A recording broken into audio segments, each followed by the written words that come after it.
গৰুচুৰ প্ৰসংগই সমগ্ৰ ৰাজ্য যেনেকে তলপাল লগাইছে, যি এক ধুমুহাৰ সৃষ্টি হৈছে, এতিয়া ভাৰতীয় জনতা পাৰ্টিৰ প্ৰতিগৰাকী লোকে শংকিত হৈছে। মুখ্যমন্ত্ৰীৰ পৰা আৰম্ভ কৰি প্ৰতিগৰাকী বিধায়ক মন্ত্ৰীৰ ভেটিত কঁপনি উঠিছে। এইকাৰণে কঁপনি উঠিছে, এইবাৰ গৰুচুৰি প্ৰসংগটোক অধিক গুৰুত্ব সহকাৰে গ্ৰহণ কৰিছে অসমৰ সাধাৰণ জনতাই। আৰু সেইবাবে অসমৰ সাধাৰণ জনতাৰ আকৰ্ষণ অন্যফালে ঢাল খুৱাবলৈ মাননীয় মুখ্যমন্ত্ৰীয়ে গ্ৰহণ কৰিবলগীয়া হৈছে তৃতীয় শ্ৰেণীৰ দৰে কিছুমান শব্দ বাক্য। নহলে চতুৰ বিচক্ষণ ডক্টৰ হিমন্ত বিশ্ব শৰ্মা ডাঙৰীয়াই এই ধৰণৰ টুলুঙা কথা নকয়। ধুবুৰীত তেখেতে কৈছে যে একেদিনাই হেনো 1450টা গৰু কুৰবানী দিছে, তাক লৈ কিয় সাংবাদিকৰ হৃদয় নকপে।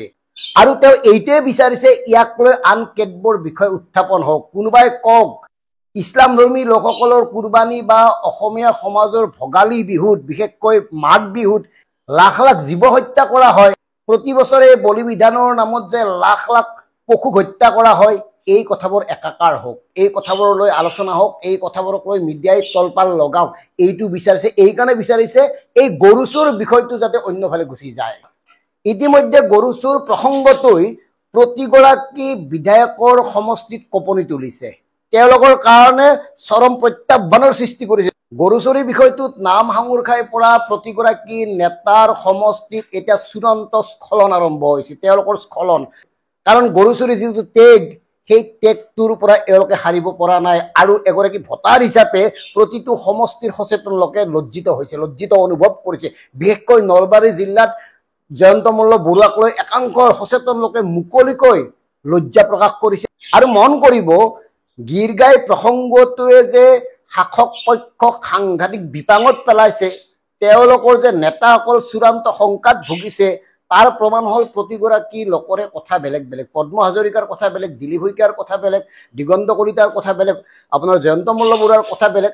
তাৰ উপৰি ডক্টৰ হিমন্ত বিশ্ব শৰ্মা ডাঙৰীয়াই গোটেইখিনি ডেমেজ কণ্ট্ৰল কৰিবৰ কাৰণে ধুবুৰীত যি কৈছে সেই কথাখিনি প্ৰত্যেকে যেন আমি ক'লোৱেই, তেখেতে সেয়া ইচ্ছাকৃতভাৱে কৈছে। কাৰণ মুখ্যমন্ত্ৰী এগৰাকীয়ে ইমান তলৰ কথা নকয়। তলৰ কথা কোৱাৰ কাৰণ, উদ্দেশ্য, লক্ষ্য কি আমি স্পষ্টভাৱে ক'লো, বিষয়টো অন্যফালে যাওক। কিন্তু অসমৰ সাধাৰণ জনতাই এইবাৰ এই বিষয়টো অন্যফালে নিনিয়ে।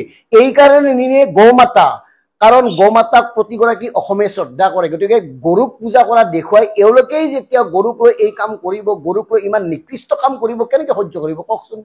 আৰু এটা কথা, এই গৰুকেন্দ্ৰিক বিষয়টোত সাঙুৰ খাই আছে জয়ন্ত মল্ল বৰুৱাৰ অবাধ সম্পত্তিৰ বিষয়টো। কাৰণ জয়ন্ত মল্ল বৰুৱা ডাঙৰীয়াৰ পত্নীৰ মালিকাধীন ফাৰ্মখনে 1 বছৰত 16% বৃদ্ধি হৈছে তেওঁলোকৰ উপাৰ্জন। এই যাদুদণ্ডডাল কেনেকে পালে? 1 বছৰত কিদৰে সম্ভৱ 16% আয় বৃদ্ধি হোৱা কওকচোন। মানে কলা টকা বগা কৰাৰ মাধ্যম হিচাপে এই বিষয়বোৰ ব্যৱহাৰ কৰা হৈছে নেকি? এই কথাবোৰে আপোনালোকে তদন্ত কৰিব লাগিছিল। কাৰণ আপোনালোকে শূন্য সহনীলতাৰ কথা কয়। যিহেতুকে শূন্য সহনীলতাৰ কথা কয়, আপোনালোকে ৰাজ্যৰ হাজাৰ হাজাৰ কৰ্মচাৰী বিভিন্ন সময়ত গ্ৰেপ্তাৰ কৰিছে, বিভিন্ন সময়ত শাস্তি দিছে। গতিকে আপোনালোক যে ঠিকে আছে, এই কথাৰে প্ৰতিষ্ঠা কৰাৰ কাৰণে বিষয়টোত তদন্ত ঘোষণা কৰক, যে যদি কোনোবাই খেলি মেলি কৰিছে শাস্তি হওক। কিন্তু এই সাহসটো নাই। এইকাৰণে নাই, গৰুক লৈ এই ধৰণৰ নিকৃষ্ট কাম কৰি আজিলৈকে কোনেও সাৰি যাব পৰা নাই এইখন ভাৰতবৰ্ষত। গতিকে অসমৰ সাধাৰণ জনতাৰ স্পষ্ট কথা, এই গীৰগাই চুৰিকাণ্ড প্ৰসংগটো সম্পূৰ্ণকৈ তদন্তলৈ আনিব লাগে। কিমান টকা ব্যয় হৈছিল, কিমানটা আনিছিল, আচলতে কিমানটা জীয়াই থাকিল, কিমানটা বিক্ৰী হৈছিল, কোনে কিমানটা ক্ৰয় কৰি কিমানজনী ঘূৰাই দি সেই টকা ঘূৰাই লৈছিল, এই সকলোবোৰ কথা স্পষ্ট হ'ব লাগে। কাৰণ সাধাৰণ জনতাৰ টকা। পদ্ম হাজৰিকাই ক'লে নহ'ব নহয় যে গোহালি নাছিল কাৰণে বিক্ৰী কৰা হ'ল। আৰু যদি গোহালি নাছিলে কিয় আনিছিল? গতিকে সাংঘাতিক ডাঙৰ ঘটনা এটা ইয়াত জড়িত হৈ আছে। আৰু গৰুক পূজা কৰি গৰুক নিজৰ মাতা হিচাপে মৰ্যাদা দিয়া এই দলটোৰ কেবিনেট মন্ত্ৰী, বিধায়ক, সাংসদসকলেই যদি ইমান তলৰ কাম কৰে, তেতিয়াহ'লে এই দলটোৱে আৰু কি কি কৰা নাই, এওঁলোকে আৰু কি কি কৰিবলৈ বাকী থাকিল, এই প্ৰশ্নবোৰতো উত্থাপন হ'ব। এই প্ৰশ্নবোৰ এইকাৰণে সাধাৰণ জনতাৰ মনত উদয় হৈছে। সাধাৰণ জনতাক 1250 টকা দি এওঁলোকে ব্যৱহাৰ কৰি আহিছে। আৰু মন্ত্ৰী পত্নীয়ে 50 লাখ টকা পায় ছাবচিডি, ৰাজসাহাৰ্য। আৰু সেই মন্ত্ৰীজনে কয় যে গাখীৰৰ ব্যৱসায়ত আপোনাৰ লাভ নহয় আৰু সেইকাৰণে ৰাজসাহাৰ্য দিয়ে। অথচ সেই গাখীৰৰ ফাৰ্মখনৰ পৰাই মন্ত্ৰী পত্নীৰ এটা বছৰত 16% কিদৰে আয় বৃদ্ধি হ'ব পাৰে? এই যাদু বা এই কৌশলটো অসমৰ লাখ লাখ হিতাধিকাৰীক দিয়ক, তেওঁলোকে অন্ততঃ স্বাৱলম্বী হওক।